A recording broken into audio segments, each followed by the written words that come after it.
Hello, I'm Kurt Owen. Welcome to all you legacy-minded men. Once again, thank you very much to Joe Pellegrino and the staff of Legacy-Minded Men for allowing me to do this. They should be supported by you because what they're doing is so important. So I'm not going to ask you to like, subscribe, and also to donate to this ministry. I'm Kurt Owen. I want to talk to you today about Absalom. Absalom, to me, is one of the worst jerks in the Bible. He's a guy I really don't like, even though I can kind of see how he got to the way he was. Absalom was one of King David's sons, and he grew up in a household where his daddy was basically womanizing, and he was doing all these different things. And he grew up with his brothers and sisters were basically, except for his sister, were all from like different mamas and stuff. And so he kind of had some upheaval in the household. And then as he gets older, one of his brothers, his older brother, half-brother, rapes his sister Tamar. And then his daddy basically does nothing. He gets pretty angry about it. He gets very upset with it. But his daddy never engages. He never causes the rapist to suffer any penalty. And so Absalom sees this, and it begins to develop bitterness on the inside of him, anger and resentment, to the point that he actually goes and kills his brother. And part of this, I firmly believe, was because his daddy wouldn't stand up and do what was right. He wouldn't be a dad. He wouldn't be a champion for righteousness. And one of the things that we have to remember as dads is that we have to set boundaries for our kids. We have to teach them right from wrong, and so that they can learn to respect these things and stand up for things that are right.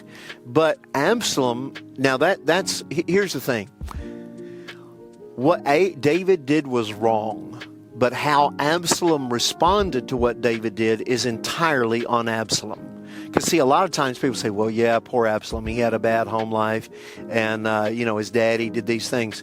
That is no excuse, because you get to make your own decisions. You do not have to let what mommy and daddy did to you affect you and cause you to end up destroying yourself. Absalom makes some really bad decisions. After he kills him, he's away for a little while. He comes back. David never truly deals with it at all. And then Absalom begins to scheme and to connive to take the kingdom from David. He begins to gather people to himself. We need to watch this in churches. When you begin to see men and women gathering people to themselves, you need to be aware of that. The Bible says in the New Testament, mark those that cause division. And so what happens is that he actually becomes king because David won't stand up and fight. And because David won't stand up and fight, the kingdom not only is divided, but in the end, about 50,000 people end up getting killed because David would not stand up for righteousness. And Absalom allowed the pain that he had in the rape of his sister to pervert his mind. But here's the sad part of it.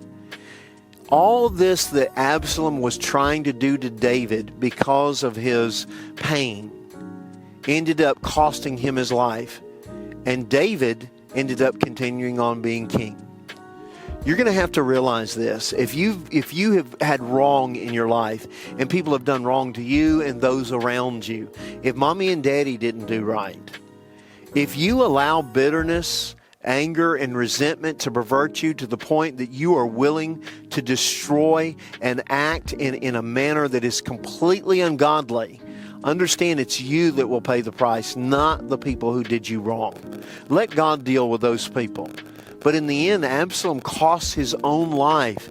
Thinking he would become king, he became dead because he would not let his pain go. He would not honor a man. Even that, here's the thing. We need to honor our mothers and fathers, even knowing that someday our mothers and fathers are going to do wrong things.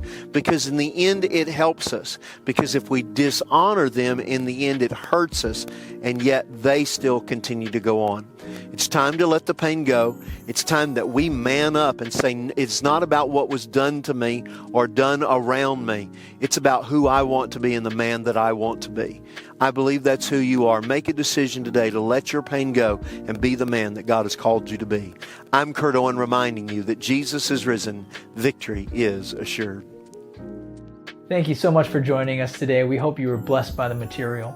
We also want to remind you that there are several great ways to make sure you're staying up to date on our content as part of our 360 Legacy Plan. First, subscribe to this channel by clicking subscribe below.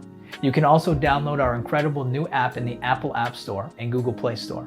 Just search Legacy Minded Men. And finally, visit our website at legacymindedmen.org for more information on what we believe, upcoming events, and how to join a group. Thanks again for watching.